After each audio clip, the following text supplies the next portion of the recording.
नमस्कार स्टूडेंट्स, आज हम फिर आपके लिए एक और प्रैक्टिस सेट लेकर आए हैं जो कि बोर्ड एग्ज़ाम 2022 के लिए बहुत ही इम्पोर्टेंट क्वेश्चंस हैं।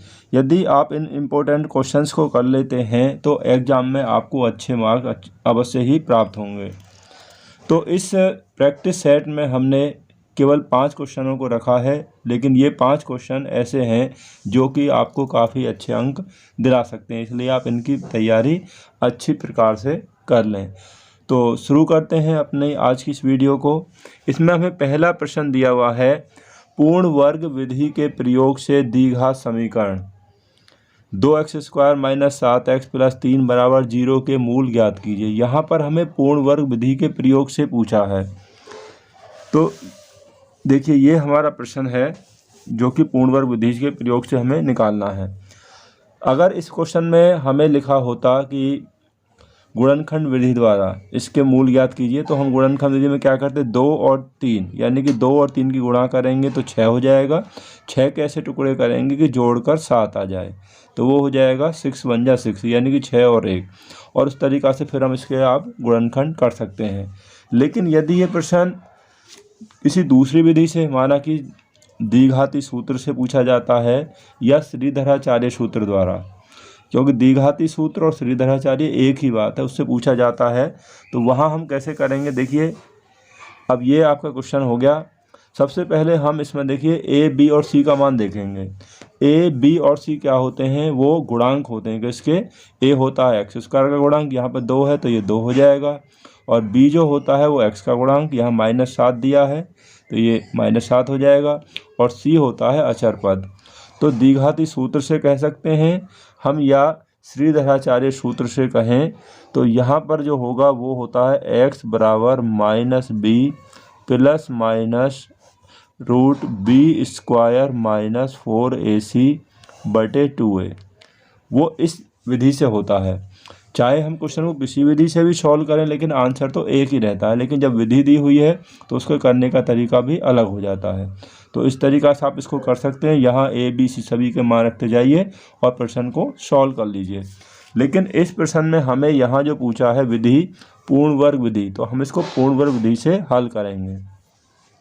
इस विधि को जब हम हल करते हैं तो क्या होता है, सबसे पहले हम पूरे समीकरण को, ये जो पूरा द्विघात समीकरण है, इसमें x² का जो गुणांक है, पहला स्टेप हमारा ये है कि x² का गुणांक कितना, यहाँ पर 2 है। पूरे समीकरण को x² के गुणांक 2 से भाग देने पर, तो यदि समीकरण को हम x² के गुणांक 2 से भाग देंगे तो देखिए यहाँ पर ये 2 से 2 कैंसिल हो जाएगा। यहाँ x² -7 में पूरा भाग नहीं जाएगा तो ये हो जाएगा 7/2x, और +3 में भाग देंगे तो ये हो जाएगा 3/2। हमें दशमलव या उसमें भाग नहीं निकालना, पूरा जाता है ठीक है, वरना भिन्न के रूप में वो हो जाएगा। अब ये हमने x² के गुणांक 2 से भाग दे दिया। अब दूसरा हमें काम क्या करना है, अब हमें x का जो गुणांक है, यहाँ 7/2 हो गया। अब x के गुणांक के आधे का वर्ग, अब x का गुणांक 7/2 है तो 7/2 का आधा कितना होगा, तो आप 7/2 का आधा ऐसे कर सकते हैं, गुणा 1/2 निकाल कर किसी भी संख्या का आधा 1/2 से गुणा कर दीजिए तो ये हो जाएगा 7/4 का वर्ग। ये हो जाएगा 7/4, इसका वर्ग इन दोनों पक्षों में जोड़ने पर। तो हम x के गुणांक के आधे का वर्ग यानी 7/4 का वर्ग दोनों पक्षों में जोड़ देंगे। तो यहाँ इसमें अगर हम जोड़ेंगे तो होगा x² + 7/2x प्लस यहाँ जोड़ दीजिए 7/4 का वर्ग, क्योंकि x का जो गुणांक है 7/2 के आधे का वर्ग इतना होगा इसमें जोड़ने पर, प्लस 3/2 = 0। एक पक्ष ये हो गया, दूसरा पक्ष ये हो गया, यहाँ भी हमें इतना ही जोड़ना है 7/4 का वर्ग। किसी संख्या का वर्ग करते हो प्लस ही हो जाता है, यहाँ माइनस था ना ये, तो ये प्लस में ही हो जाएगा वर्ग करने पर। तो अब आप देखिए यहाँ से जो यहाँ तक एक फार्मूला बनेगा, ये वाला यहाँ से यहाँ तक कौन सा होगा, ये होगा a - b का होल स्क्वायर, क्योंकि x को हम x का वर्ग लिख देंगे और ये आपका वर्ग पहले से लिखा है 7/4 का वर्ग, यानी कह सकते हैं a² b², यहाँ माइनस है तो -2ab, a में x आ जाएगा और बी में हो जाएगा 7/4। पहले ब्रैकेट में x मानेंगे इसको a और ये आपका b होगा, तो a² b² माइनस 2ab। तो ये बराबर, अब इसका वर्ग करेंगे 7/4 का वर्ग हो जाएगा 49/16 और ये 3/2 जो प्लस में है आप इसको इधर ले आइए, यानी पक्षांतर कर लीजिए, प्लस का क्या हो जाएगा यहाँ पर माइनस हो जाएगा। अब देखिए, अब ये a² b² माइनस 2ab ये फॉर्मूला हो जाएगा, क्योंकि देखिए 2 से इसको काट देंगे 2 तो 7x/2 यही आ जाएगा, यानी 7/2x ही आ जाएगा। तो ये आइडेंटिटी हो गई, यानी सूत्र हो गया a माइनस बी का होल स्क्वायर, बी आपका होगा 7/4, a माइनस बी का होल स्क्वायर ये बराबर होगा, यहाँ पर देखिए इसको हम जोड़ लेते हैं, यानी कि यहाँ एलसीएम आ गया 16 एलसीएम हो गया। अब 16 से 16 कैंसिल हो जाएगा, 49 माइनस 2 का भाग 16 में देंगे तो 8 बार जाएगा, 8 गुणा 3 ये 24 हो जाएगा। 49 में से 24 अगर हम माइनस करेंगे तो बचेगा 25/16। तो इसको घटाने पर यहाँ पर हमारे पास हो गया 25/16। इस तरीक़ा से हो गया। आगे करते हैं बराबर। अब x माइनस 7/4 का वर्ग बराबर, इसको हम लिख सकते हैं 5/4 का वर्ग, इसको 5/4 का वर्ग लिख सकते हैं। 25 का वर्गमूल 5 हो जाएगा और 16 को 4 का वर्ग, इस तरीक़ा से हो गया। अब दोनों तरफ, अब हम क्या करेंगे, दोनों पक्षों का वर्गमूल लेने पर, तो दोनों पक्षों का हम वर्गमूल लेंगे तो यहाँ पर ये जो स्क्वायर लगा हुआ है ये स्क्वायर हट जाएगा, केवल आपका यहाँ हो जाएगा x माइनस 7/4, वर्गमूल लेने पर ये वर्ग हट जाएगा बराबर, और यहाँ पर आ जाएगा 5/4, और यहाँ पर हम प्लस माइनस लगा सकते हैं, क्योंकि 5/4 प्लस का वर्ग करेंगे तब भी 25/16 आएगा, और माइनस 5/4 का वर्ग करेंगे तब भी इतना ही आएगा। तो वर्गमूल लेते समय आप प्लस और माइनस यहाँ पर यूज कर सकते हैं। या x बराबर, ये माइनस के जब इधर आएंगे तो ये माइनस वाली संख्या चेंज हो जाएगी, ये प्लस हो जाएगा 7/4 प्लस माइनस 5/4। अब देखिए ये आ गया। तो फर्स्ट कंडीशन में एक बार हम क्या करेंगे, जो 5/4 इसको एक बार प्लस में लेंगे एक बार माइनस में, फर्स्ट कंडीशन में, यानी कि प्लस लेने पर तो x बराबर हो जाएगा 7/4 प्लस 5/4। दोनों के हर समान है, 7 और 5 कितना हो जाएगा 12/4। 4 से 12 कैंसिल कर लेंगे तो कितना हो जाएगा ये 3। तो प्लस लेने पर x का मान हो गया 3। अब हम सेकंड उसमें और लेंगे, अब हम इसको लेंगे माइनस लेने पर, यानी एक बार इसको प्लस में लेंगे और एक बार माइनस में, जैसे कि यहाँ प्लस और माइनस लगा हुआ है। माइनस लेने पर तो x बराबर जो हो जाएगा 7/4, ये 7/4, अब यहाँ माइनस के 5/4। अब 7 में से 5 अगर हम माइनस करेंगे तो बचेगा 2/4, क्योंकि हर समान है। जब हर समान होते हैं तो अंश हम नॉर्मली ऐसे ही सिंपली घटा देते हैं। 7 में से 5 गए तो 2/4 यहाँ बच गया, तो 2 से एक बार और 2 से 2 बार, तो 1/2 हो गया, यानी कि x का मान होगा यहाँ पर 1/2। अब हमारे पास जो मूल आए हैं वो हो गए आपके 3,1/2। 3,1/2 ये जो मूल आए हैं ये हैं हमारे पूर्ण वर्ग विधि द्वारा। अगर आप किसी विधि से भी इस प्रश्न को सॉल्व करते हैं तो आंसर तो यही आएगा, लेकिन क्वेश्चन को करने का जो तरीका है बस वो तरीका ही थोड़ा सा चेंज हो जाता है। तो देखते हैं अगला क्वेश्चन। क्वेश्चन नंबर जो 2 है, क्वेश्चन नंबर 2 में हमें दिया हुआ है एक मीनार के आधार से a तथा b मीटर की दूरी पर एक स्थित दो बिंदु P तथा Q से मीनार के शिखर के उन्नयन कोण एक दूसरे के कोटि पूरक हैं। कोटि पूरक का मतलब होता है जब दो कोणों का योगफल 90 अंश होता है तो वो कोटि पूरक कहलाते हैं या पूरक। सिद्ध करें कि मीनार की ऊंचाई √AB मीटर है। अब देखिए ये मान लिया हमने एक मीनार है और ये इसका यहाँ से ये आधार हो गया, ये वाला जो हो गया जमीन भूमि हो गई।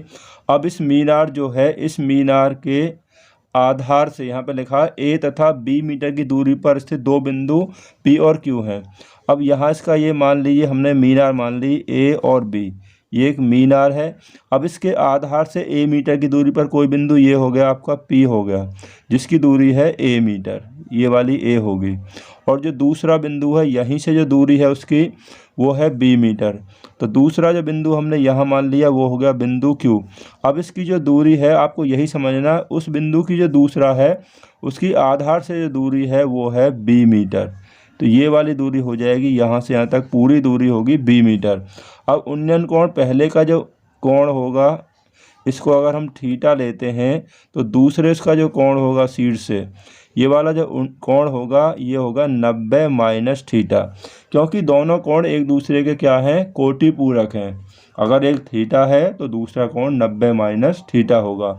अब इस मीनार की ऊंचाई हम यहाँ मान लेते हैं कि मीनार की ऊंचाई ये h मीटर है, इस ऊंचाई को हम h मीटर मान लेते हैं। अगर इसमें हमें कुछ लैंग्वेज लिखनी है तो आप लिख सकते हैं कि माना AB एक h मीटर ऊंची मीनार है, ये मीनार है जिसके आधार B से A तथा B मीटर की दूरी पर स्थित दो बिंदुओं P तथा Q से मीनार की चोटी A के उन्नयन कोण आपस में कोटि पूरक हैं। तो इस तरीक़ा से आप इसकी छोटी सी लैंग्वेज लिख लेना। तो मैंने ये लैंग्वेज यहाँ पर आपके लिए लिख दी है, क्योंकि एग्ज़ाम में अगर लैंग्वेज लिखते हैं तो उससे एग्ज़ाम पर काफ़ी अच्छा प्रभाव पड़ता है। अब देखिए, अब हम लेंगे समकोण त्रिभुज ABP में, ये वाला जो एक समकोण त्रिभुज है ABP और ABQ, यहाँ पर दो त्रिभुज बने हुए हैं। तो पहले हम लेते हैं समकोण त्रिभुज ABP में। अब ये वाला कोण थीटा है तो यहाँ tan थीटा बराबर लंब बटे आधार। अब हमने tan ही क्यों लिया, देखिए tan होता है लंब बटे आधार। लंब ये ऊंचाई हमें ज्ञात करनी है और आधार हमें ये दिया हुआ है, इसलिए हमने यहाँ पर tan लिया। tan थीटा बराबर लंब बटे आधार। तो लंब जो होगा, जो भी कोण लेते हैं इसके सामने वाली जो भुजा होती है वो लंब होती है, तो इसके सामने ये हो गया AB, तो AB बटे आधार, आधार ये हो गया क्योंकि 90 के सामने जो होता है वो कर्ण होता है, तो आधार हो गया आपका PB। अब थीटा का हमारे पास कोई मान है ही नहीं तो ये ऐसे ही रहेगा, tan थीटा बराबर AB का मान h हो गया और इसका PB का मान हो गया a। तो पहला समीकरण हमारे पास ये हो गया, यहीं छोड़ देंगे क्योंकि कोई हमारे पास मान नहीं है, इसलिए यहीं रुक जाएगा। अब हम त्रिभुज ABQ में लेते हैं, तो दोबारा से हम इसमें लेते हैं ABQ में, पुनः तो ABQ में, इसमें भी ये वाला ABQ में, तो tan 90 माइनस थीटा, यहाँ पर tan 90 माइनस थीटा लेंगे क्योंकि कोण जो है 90 माइनस थीटा है, तो यहाँ पर भी हम tan ही लेंगे। तो tan 90 माइनस थीटा, तो tan थीटा होता है लंब बटे आधार, इसके लिए लंब यही रहेगा AB, और आधार अब हो जाएगा पूरा ये यहाँ से यहाँ तक, ये इसका ये आधार होगा BQ। अब AB H है और BQ कितना, यहाँ से यहाँ तक ये B हो जाए है। अब देखिए tan 90 माइनस थीटा क्या होता है, tan 90 माइनस थीटा होता है cot थीटा बराबर AB H हो गया और BQ है हमारे पास ये B हो गया। ये हो गया हमारे पास समीकरण नंबर सेकंड हो गया। अब हम जो हमारे पास समीकरण ये हो गया, समीकरण सेकंड ये हो गया। समीकरण 1 तथा 2 की गुणा करने पर, इन दोनों की गुणा कर दीजिए। समीकरण 1 से आप tan का मान जो है यहाँ पर भी रख सकते हैं क्योंकि cot है ये, या हम cot को ऐसे भी कर सकते हैं, या tan यानी cot थीटा बराबर h बटे b है, तो हम इसको लिख सकते हैं या tan थीटा बराबर h बटे b को हम लिख सकते हैं b बटा h। तो आप यहाँ पर लिख दीजिए, क्योंकि tan थीटा बराबर होता है 1 बटा cot थीटा, जो tan होता है वो cot का ऑपोजिट होता है। या अब tan थीटा का मान हमें h बटे a है, तो यहाँ पे हम रख देंगे tan थीटा का मान h बटे a बराबर यहाँ है b बटे h। तो यहाँ पर आप लिख दीजिए tan थीटा का मान रखने पर समीकरण 1 से, वो आप कैसे भी कर सकते हैं।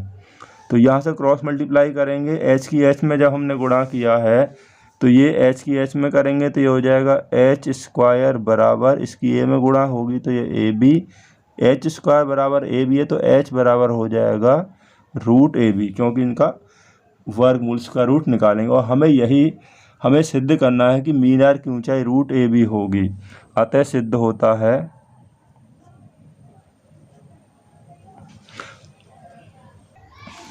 कि मीनार की ऊंचाई रूट ए बी होगी। कभी कभी हमें ए और बी का मान भी दिया होता है कि ए बराबर 10 है और बी बराबर 8 है तो उसका मान मीनार की ऊंचाई बताइए। अगर ए बी का मान दिया तो यहाँ पर ए और बी का मान रख के उसका वर्गमूल आप निकाल देंगे तो वो उसकी ऊंचाई आ जाएगी। तो प्रश्न को आप देख लीजिए। तो हम अगला क्वेश्चन देखते हैं, प्रश्न नंबर 3। क्वेश्चन नंबर 3 में हमें दिया हुआ है सिद्ध कीजिए कि 5 + √3 एक अपरिमेय संख्या है। हम इसको सिद्ध करना है कि ये एक अपरिमेय संख्या है। अब हम इसको एक परिमेय संख्या मान लेते हैं। देखिए हमने ये मान लिया कि माना 5 + √3 एक परिमेय संख्या है। हमने इसको एक परिमेय संख्या मान लिया तथा 5 भी एक परिमेय संख्या है तथा 5 भी एक परिमेय संख्या है।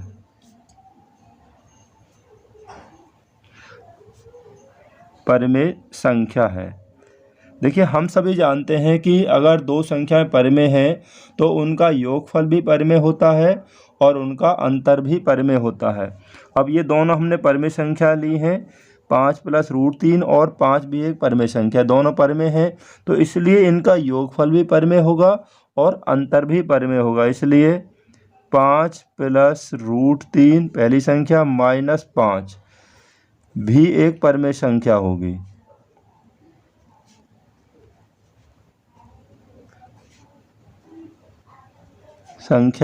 आपको ध्यान रखना है कि क्योंकि दो परिमेय संख्याओं का योगफल और उनका अंतर भी परिमेय होता है। तो यहाँ हम सामने लिख देंगे कि दो परिमेय संख्याओं का अंतर भी परिमेय होता है। अब इनका जब अंतर निकालेंगे देखिए 5 से ये 5 कैंसिल हो जाएगा तो या √3 भी एक परिमेय संख्या होगी।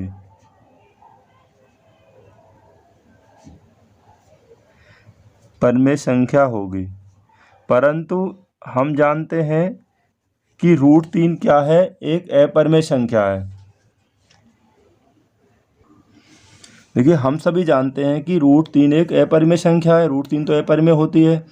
इसलिए हमारी कल्पना हमने क्या कल्पना की थी, हमने माना था कि ये एक परिमेय है, इसलिए हमारी कल्पना कि 5 + √3 एक परिमेय संख्या, हमने इसको परिमेय माना था, एक परिमेय संख्या है, वो गलत है। जो हमने कल्पना की थी वो गलत होगी। जब वो गलत है तो अगर ये परिमेय नहीं है अतः 5 + √3 एक क्या है, अपरिमेय संख्या है। अतः 5 + √3 एक अपरिमेय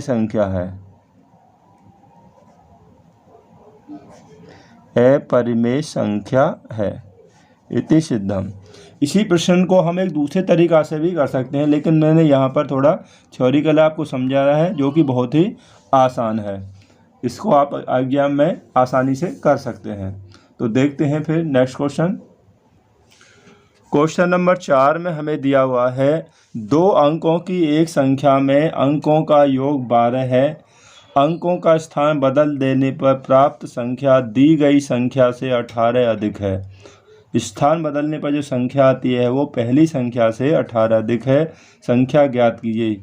ये प्रश्न भी काफ़ी इम्पोर्टेंट प्रश्न है और एग्जाम में इसको भी काफ़ी बार पूछ लिया जाता है, इसलिए हमने अपने प्रैक्टिस सेट में इस प्रश्न को रखा है। अब देखिए 2 अंकों की जो संख्या होती है उसमें 2 अंक होते हैं, एक इकाई का अंक और एक दहाई का अंक। तो यहाँ हम मान लेते हैं, देखिए हमने यहाँ पर मान लिया कि दहाई का अंक x मान लिया और इकाई का अंक हमने मान लिया y। जब दहाई का x हो गया, इकाई का y हो गया तो संख्या जो हो जाएगी हमारी वो हो जाएगी 10x प्लस वाई, क्योंकि दहाई के अंक में देखिए अगर कोई संख्या हमारे पास मान लीजिए 25 है, ये इकाई का अंक हो गया 5 और ये हो गया आपका दहाई का अंक। जब हम संख्या बनाते हैं तो दहाई के अंक में 10 से गुणा करते हैं, दहाई का अंक 2 है 10 से गुणा कर दिया, और इकाई का अंक जोड़ते हैं तो 10 दूनी 20 और 5 25। इस तरीक़ा से संख्या बन जाती है। इस तरीक़ा से जो संख्या है वो बन जाएगी। तो संख्या हो जाएगी 10 गुणा दहाई का x है और प्लस इकाई का अंक, ये संख्या हो गई। अब पहली जो शर्त हमें क्वेश्चन में दी हुई है उसको आप देखिए ध्यान से। अंकों की एक संख्या में अंकों का योग 12 है, अंक हमारे x और y है और इनका योगफल कितना है 12 है। तो हम कह सकते हैं कि x प्लस वाई बराबर 12। ये हमें पहला समीकरण प्राप्त हो जाएगा, अंकों का योगफल 12 है। अब आगे दिया हुआ है इसमें अंकों का स्थान बदलने पर प्राप्त नई संख्या, वो हम निकाल लेते हैं। तो अंकों के स्थान बदलने पर प्राप्त नई संख्या वो क्या हो जाएगी, अब जो हमारा दहाई का था वो इकाई का हो जाएगा, जो इकाई का था वो दहाई का हो जाएगा। पहले 10x प्लस वाई है, अब हो जाएगी नई संख्या 10y प्लस x, ये हो जाएगी स्थान बदलने पर। अब कैसे होगी ये भी समझ लीजिए आप। अब देखिए ये संख्या थी 25 है, स्थान बदल देंगे तो जो 5 है वो पहले आ जाएगा और जो 2 है वो बाद में हो जाएगा, तो इस तरीक़ा से हो जाएगी। अब 10 गुणा दहाई, दहाई का अंक अब 5 हो गया और इकाई का अंक है 2, तो 10 पंजे 50 और 2 कितना हो जाएगा 52। इस तरीक़ा से नई संख्या प्राप्त हो जाएगी। तो ये संख्या नई हमें प्राप्त होगी। लेकिन जो सेकंड जो हमारी जो शर्त है वो सेकंड शर्त क्वेश्चन में क्या दी हुई है, इसमें देखिए ये दी हुई है, क्वेश्चन को देखिए एक बार फिर से। अंकों का स्थान बदल देने पर प्राप्त संख्या दी गई संख्या से 18 अधिक है। यानी कि हम ये कह सकते हैं ये जो संख्या जो आई अब हमारी स्थान बदलने पर 10y प्लस x ये आई है, ये बराबर है पहली संख्या से, यानी मूल संख्या 10x प्लस जो y है 10x प्लस y, इस संख्या से कितनी अधिक है 18 अधिक है, प्लस 18 कर दिया। अगर 18 कम होती तो यहाँ माइनस 18 हम कर देते। अब हम इक्वेशन बना लेते हैं। यहाँ देखिए x, इस 10x को इधर ले आएंगे तो माइनस का हो जाएगा, माइनस के 10x प्लस के 10y, y को इधर ले जाएंगे तो माइनस के y बराबर 18।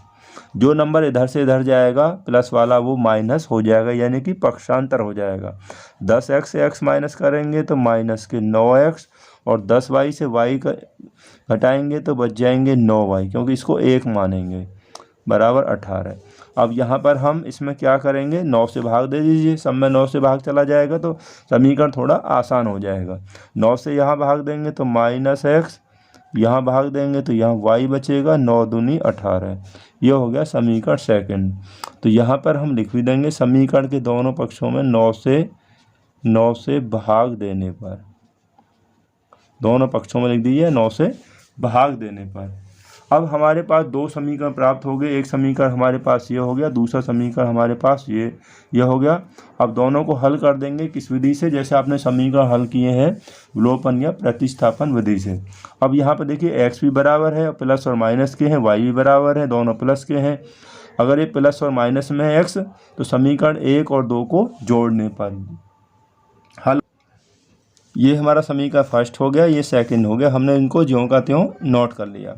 अब देखिए ये x कट जाएगा क्योंकि प्लस और माइनस है, जोड़ने पर ही कट जाएगा। y और y ये हो जाएगा 2y बराबर 12 और 2 यहाँ पर 14 हो गया, तो y बराबर 2 से 14 कैंसिल हो जाएगा 7 बार, तो y का मान हो गया 7। अब y का मान समीकरण 1 जो है इसमें रख दीजिए, तो y का मान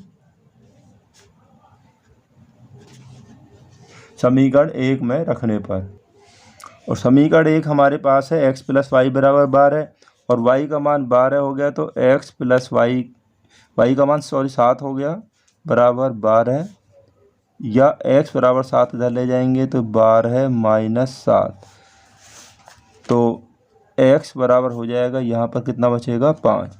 अब x का मान 5 हो गया और y का मान हो गया 7। अब हमारे पास जो हमने अंक माने थे इकाई और दहाई के, तो इकाई वाला जो अंक नहीं, दहाई का जो अंक है, दहाई वाला जो अंक है वो हो गया, हमने x माना था उसका मान आ गया 5, और इकाई वाला जो अंक है उसे हमने y माना था, तो और y का मान है हमारे पास 7। तो संख्या क्या हो जाएगी? तो संख्या हो जाएगी आपकी, दहाई के अंक को आप 10 से गुणा करिए, 10 पंजे 50 और 7 कितना हो जाएगा? 57। ये संख्या हो जाएगी 57। दहाई के अंक को 10 से गुणा कर दीजिए, इकाई का अंक जोड़ दिए। अब सवाल सही है या गलत है आप जांच भी लीजिए। कैसे जांच लेंगे? देखिए, अंकों का योगफल क्या कहा था? 12, तो 7 और 5 12 हो गए, ठीक है। अब ये संख्या 57 है, अगर हम स्थान बदल देंगे 57 का 7 पहले आ जाएगा और 5 बाद में, तो 75 हो जाएगी। अब ये वाली जो संख्या है इस पहली वाली संख्या से कितनी, जैसे उसमें कहा था 18 अधिक है, तो इन दोनों में क्या है? 18 का अंतर है या नहीं? देख लीजिए, 15 से 7 8 और यहाँ 1, तो देखिए 18 ही ये संख्या ज़्यादा है। तो हम कह सकते हैं कि हमारा जो क्वेश्चन है वो बिल्कुल सही है। आप एग्जाम में अपने प्रश्न को आसानी से जांच भी सकते हैं कि वो सही है या गलत है।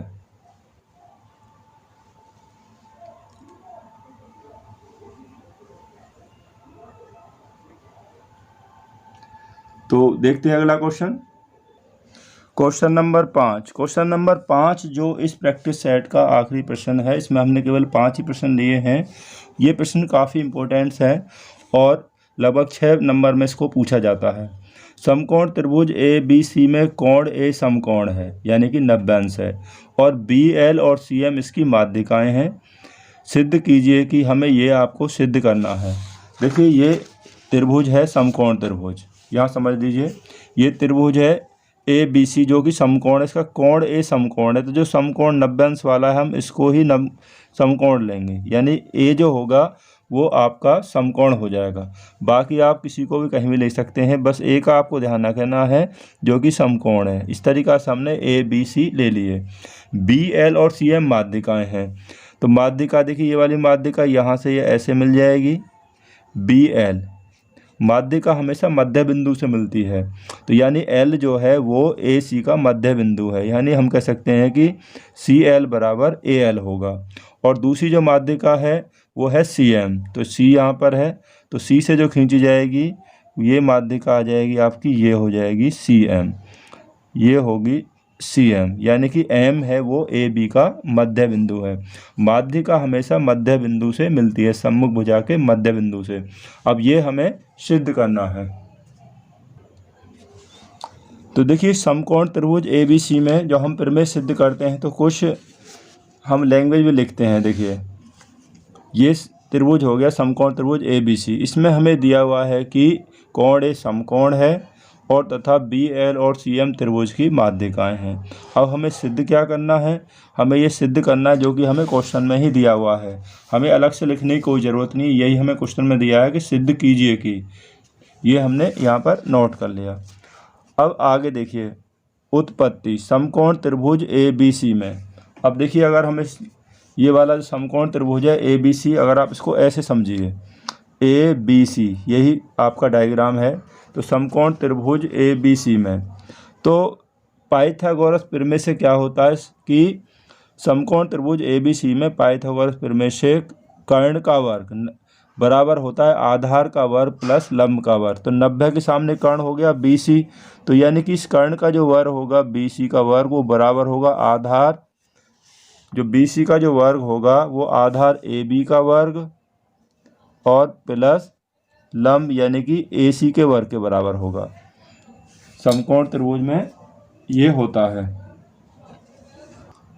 तो इसलिए हम इसमें कर लेंगे उत्पत्ति जब हम करेंगे कि समकोण त्रिभुज ABC में पाइथागोरस प्रमेय से कर्ण का वर्ग, जैसा कि मैंने 90 के सामने कर्ण ये हो गया, ABC की बात कर रहे हैं ABC में, तो कर्ण यानी कि BC का वर्ग वो बराबर होगा आधार AB का वर्ग और प्लस लंब यानी कि AC, ये इसका लंब हो गया, ये आधार हो गया AC का वर्ग। ये हम समीकरण नंबर इसको 1 मान लेते हैं। अब जो हमें देखिए यहाँ पर जो सिद्ध करना है BL का वर्ग, अब BL कहाँ होगा? ये रहा BL। अगर हम त्रिभुज ABL की बात करें तो ये BL होगा, इसका वर्ग तभी आएगा क्योंकि ये 90 अंश हो गया, तो ABL भी एक समकोण त्रिभुज ही है। तो समकोण त्रिभुज ABL में तो समकोण त्रिभुज ए बी एल में, यानी कि ए बी एल में ये 90 अंश हो गया। पाइथागोरस प्रमेय से बी एल का वर्ग बराबर होगा आधार ए बी का वर्ग प्लस ए एल का वर्ग। या आप इसको आप इस तरीक़ा से यहाँ समझ लीजिए, ए बी एल में 90 के सामने कर्ण बी एल का वर्ग, जो बी एल का जो वर्ग होगा वो बराबर होगा ए बी का वर्ग, आधार है क्योंकि ए बी, और प्लस ए एल का वर्ग, ये हो जाएगा ए एल का वर्ग। तो यही हम कर देंगे बी एल का वर्ग। तो बी एल का वर्ग बराबर आधार ए बी का वर्ग और प्लस ए एल का वर्ग, क्योंकि ए बी एल की बात कही गई है। या बी एल का जो वर्ग है वो बराबर ए बी का वर्ग और प्लस ए एल। अब देखिए जो ए एल है उसको फिर से आप समझिए, ए एल, क्योंकि ये बी एल माध्यिका है। जब ये माध्यिका है तो जो एल है वो ए सी का मध्य बिंदु होगा, यानी हम कह सकते हैं कि ए एल बराबर होगा सी एल, और ये दोनों जो होंगे 1/2 ए सी, इस ए सी का हाफ हो गया। तो ये वाला जो होगा ए एल जो होगा इस ए सी का आधा होगा। तो इसलिए हम ए एल की जगह हम लिख सकते हैं 1/2 ए सी का वर्ग, ठीक है। या बी एल का वर्ग बराबर ए बी का वर्ग प्लस इसका जब वर्ग करेंगे तो 1/2 का 1/4 हो गया और ए सी का वर्ग हो गया। बटे में यहाँ 4 है तो पूरे समीकरण को 4 से गुणा कर दीजिए। जब हम 4 से गुणा करेंगे तो यहाँ पे हो जाएगा 4l² बी एल स्क्वायर, और ए बी में करेंगे तो यहाँ भी 4ab² हो जाएगा, और प्लस 4 से गुणा कर रहे हैं हम 4 से, तो 4 से 4 कैंसिल हो जाएगा, यहाँ पे हो जाएगा ए सी का स्क्वायर। ये हमारे पास हो जाएगा, हम इसको समीकरण नंबर 2 ले लेंगे। अब इसके बाद हमें जो क्वेश्चन में जो सिद्ध करना है, देखिए वो है सी एम का वर्ग। अब सी एम का जो वर्ग होगा वो कब आएगा, ये है सी एम, ये है सी एम। तो हम त्रिभुज समकोण त्रिभुज ए एम सी या ए सी एम में लेंगे, तो ये कोण जो ए है वो तो हमारा 90 ही है, तो 90 के सामने कर्ण होगा सी एम का वर्ग बराबर ए एम का वर्ग, ये वाला ए एम का वर्ग प्लस ए सी का वर्ग। केवल हम ए एम सी की बात कर रहे हैं यहाँ पर। तो पुनः समकोण त्रिभुज ए एम सी में पाइथागोरस प्रमेय से, तो पाइथागोरस प्रमेय से एक बार फिर से देख लीजिए, यानी कि ए एम सी में 90 के सामने कर्ण सी एम का वर्ग बराबर होगा ए एम का वर्ग प्लस ए सी का वर्ग, ए सी का ए एम इसमें समकोण हो जाएगा, यानी कि कर्ण जो हो जाएगा ये आधार होगा और ये आपका लंब हो जाएगा। तो इससे हो जाएगा कि सी एम का वर्ग, सी एम का वर्ग बराबर आधार ए एम का वर्ग और प्लस ए सी का वर्ग, ये हो जाएगा। या सी एम का वर्ग बराबर ए एम का वर्ग। अब जो ए एम है, देखिए ये जो ए एम है, ये वाली जो ए एम है यहाँ पर, ये इस ए बी का मध्य बिंदु होगा। जो एम है वो ए बी का मध्य बिंदु है, क्योंकि ये माध्यिका है, और माध्यिका जैसे मैंने बताया कि मध्य बिंदु से मिलती है। तो हम ए एम को लिख सकते हैं, ए एम बराबर हो जाएगा 1/2 ए बी, जो इस पूरी भुजा का आधा होगा। तो यहाँ पर जो ए एम है, हम ए एम को लिख सकते हैं कितना, 1/2 ए बी। तो यहाँ 1/2 ए बी, ये ए बी लिख देंगे हम इसे, ए बी। तो 1/2 ए बी का वर्ग प्लस ए सी का वर्ग। तो यहाँ पे आप लिख सकते हैं, क्योंकि ए एम बराबर 1/2 ए बी माध्यिका है क्योंकि। या सी एम का वर्ग बराबर, इसका जब वर्ग करेंगे 1/2 का 1/4 ए बी का वर्ग प्लस ए सी का वर्ग। अब यहाँ बटे में 4 है तो पूरे समीकरण को 4 से गुणा कर दीजिए, जैसे हमने पीछे किया था। 4 से गुणा करेंगे तो ये हो जाएगा 4 सी एम का वर्ग बराबर 4 से 4 कैंसिल हो जाएगा, गुणा जब करेंगे तो यहाँ ए बी हो जाएगा, ए बी का वर्ग और प्लस 4 ए सी का वर्ग। 4 से हमने यहाँ गुणा कर दिया है, इक्वेशन नंबर जो होगा समीकरण नंबर 3 हो जाएगा। ये समीकरण 2 है और ये समीकरण नंबर 3। अब देखिए जो हमें जो प्रूव करना है यहाँ पर, ये जो है इसमें दिया हुआ है कि BL का वर्ग प्लस CM का वर्ग, ये तभी आएगा जब हम समीकरण 1 जो है यहाँ BL दिया है और समीकरण नंबर जो 3 है उसमें ये दिया हुआ है, यानी कि 2 यहाँ 2 और 3 की बात करें हम, तो समीकरण सेकंड और थर्ड इन्हें जोड़ने पर, तो समीकरण सेकंड ये हो गया और समीकरण थर्ड आपका ये हो गया। जो लेफ़्ट साइड है वो लेफ़्ट साइड के साथ जुड़ेगी, जो राइट है वो राइट के साथ हमें जोड़ना है। तो यानी कि 4BL का वर्ग प्लस यहाँ पर ये हो गया 4CM का वर्ग बराबर 4AB का वर्ग प्लस AC का वर्ग और प्लस यहाँ पे हो जाएगा AB का वर्ग और प्लस 4AC का वर्ग बराबर,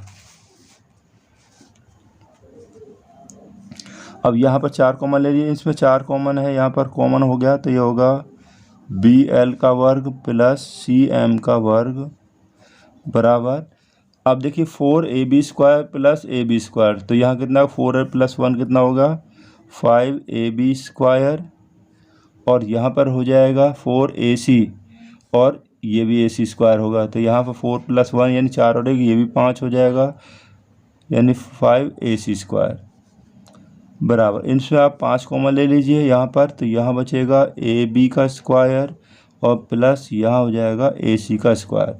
अब AB का स्क्वायर प्लस AC का स्क्वायर जो है वो बराबर किसके है, देखिए समीकरण जो हमारा 1 था AB का स्क्वायर प्लस AC का स्क्वायर बराबर है BC के स्क्वायर के, तो जहाँ पर भी हमें ये दिखाई देगा उसके स्थान पर हम ये रख सकते हैं, तो बराबर ये हो जाएगा आपका AB square plus AC square जो होगा वो हो जाएगा BC स्क्वायर के, यहाँ ये ऐसे ही आ जाएगा 4BL square plus CM square बराबर यही हमें सिद्ध करना था कि 4BL का स्क्वायर प्लस CM का स्क्वायर बराबर होता है 5BC स्क्वायर के। यहाँ पर उसके हम लिख सकते हैं कि समीकरण 1 से क्या है कि AB का स्क्वायर प्लस AC का स्क्वायर बराबर है, ये हमें जो दिया हुआ है वो है BC के स्क्वायर के। तो इस तरीक़ा से हमारा ये सेट कंप्लीट हो गया है। आप इन प्रश्नों को अच्छी प्रकार से समझ लें, ये प्रश्न काफ़ी इम्पोर्टेंट है और एग्ज़ाम में आपके लिए काफ़ी हेल्पफुल सिद्ध होंगे।